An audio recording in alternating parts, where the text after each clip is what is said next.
What is up, guys? It's Mateo's 2020 Politics here, and today I'm going to be talking about Cory Booker dropping out of the presidential race, along with Marianne Williamson. So the way this video is going to go is I am going to split it in two. It's all going to be, of course, one video, but the first section will be talking about Marianne Williamson because she dropped out before Cory Booker, and then the second half will be talking about Cory Booker.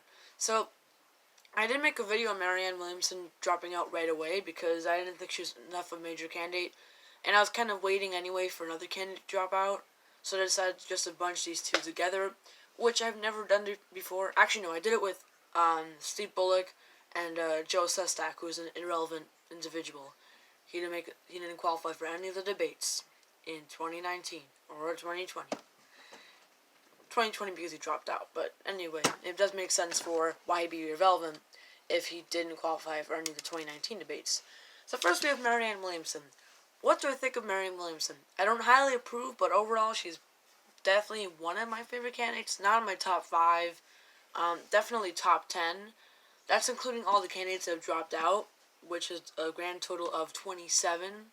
So being in the top 10 of 27 is pretty okay depending where you are in the top 10. I liked her. She didn't really have many flaws. I mean, come on. She's kind of a joke. What I mean by that is some people might just not take her seriously because of the way she spoke. The whole spiritualism idea that she had was basically the reason why she was running for president. She was always talking about, Donald Trump thinks he can win with hate, I can win with love. And that's, you go girl, that's a good line. But with many people, they're obviously going to not take her seriously because they're like, is this woman like a comedian? Like, what's going on? Is this a comedy right now? Are they filming like a movie? I don't understand. So, yeah, that's why some people might not take her seriously. But overall, I really liked her. She was a progressive, but it was kind of overshadowed by her spiritualist ideas. But those ideas did lead to her being progressive. She was pro-Medicare for all, pro-free college, pro all those things. And she would always side with Bernie Sanders, Elizabeth Warren, and the other progressives like Andrew Yang or Tulsi Gabbard. So I will miss her. Actually, I can't say I miss her because she hasn't qualified for the most recent debates. Speaking of the debates, one will be occurring. I'll say that way. A debate will be occurring tomorrow. Kind of a weird way to phrase it. So yeah, Marianne Williamson has not been in the 6 debates that have occurred so far. She's just been in the first 2. So I can't really say I miss her because I wouldn't have really seen her too much anyway, even if she stayed until the freaking convention, which would show how stubborn she is. Speaking of stubborn candidates, why have Michael Bennet and John Delaney dropped out yet? I mean, they're even less popular than Marianne Williamson, and they're still staying in. Because Michael Bennet, no word on when he's going to drop out. He's probably going to stay until Iowa. Because what you're seeing is many candidates are starting to drop out now because they know they're not going to make it to Iowa. So once you make it to late January, or the 1st and 2nd of February, you're going to see nobody's dropping out. Because if it's like January 23rd or something like that, nobody's going to really be dropping out because we're all saying, okay, if I'm in now, I'm going to be in for Iowa. Like, there's no reason to drop out a week before Iowa. It just doesn't make sense. So she decided she should drop out because she doesn't qualify for the most recent debates. Another interesting thing about her is the fact that then on the 3rd of January, she laid off all of her staff and she was like, nope, I'm staying in. But then a few days later, she left. I don't really get what her deal is. So yeah, guys, I forgot if it was the 8th or the 9th that she dropped out of January, but she did drop out a few days ago already. Now to her second half of the video, Cory Booker. Now, Cory Booker was a much more popular candidate, not meaning he actually was popular. He was kind of a middle-of-the-road candidate in terms of popularity, often polling at 2%, 3%, around that area. Basically, like, Beto O'Rourke at the end of his campaign. And, like, Andrew Yang earlier on in Yang's campaign. So what did I think of Cory Booker? I don't approve of him.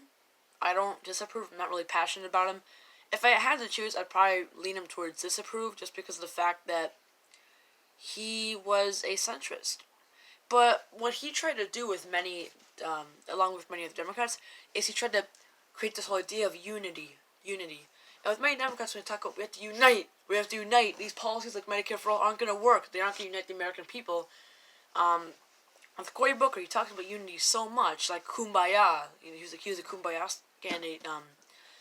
He talked about unity so much to the point where I actually kind of believed him. I thought that he wasn't just talking about unity for a gimmick, for gimmicky purposes.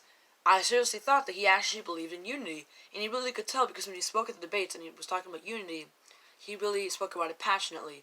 He would say things, he would often say things like, "We have more in common than we have in differences," and I like that line. It's true. We need unity. But the right way to do it is not to go to the middle. Mind you, this guy wasn't a downright out-of-touch centrist.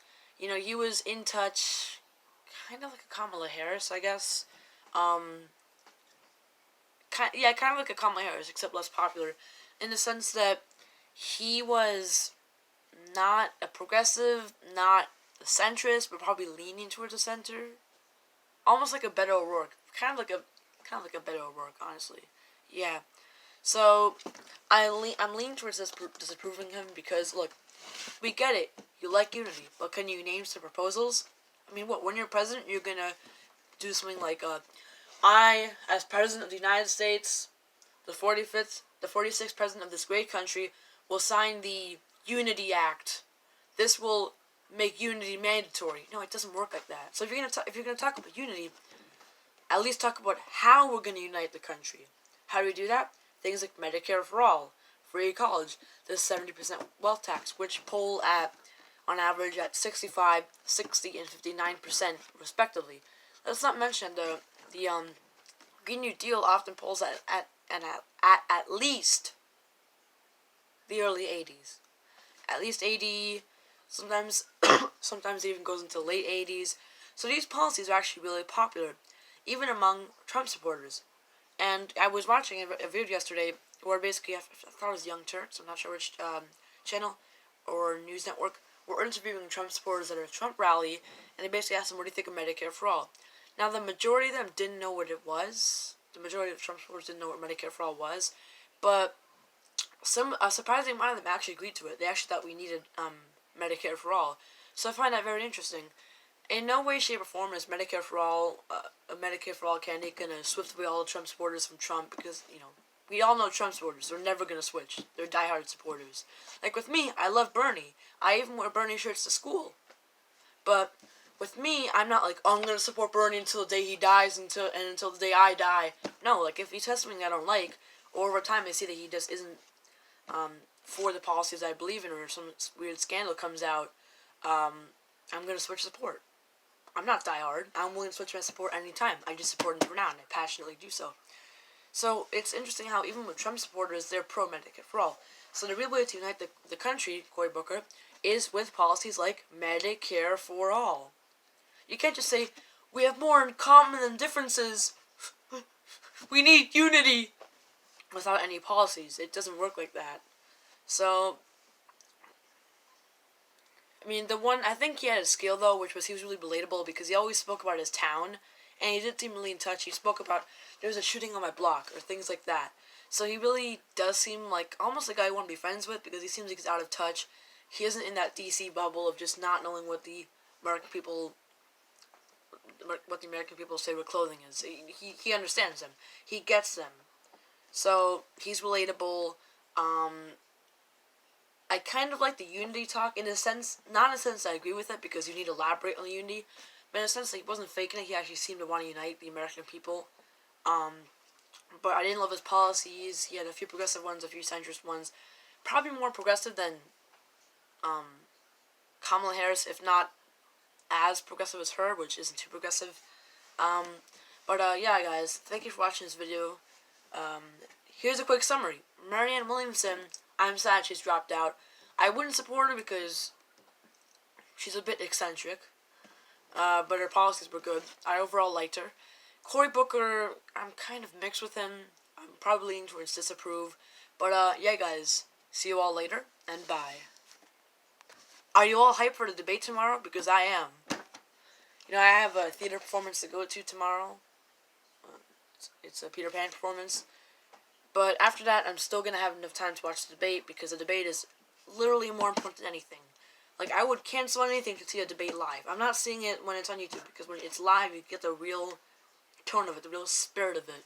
So I'm going to, do my theater performance, probably be a bit exhausted, just go home and watch the debate. So see you guys later, and bye.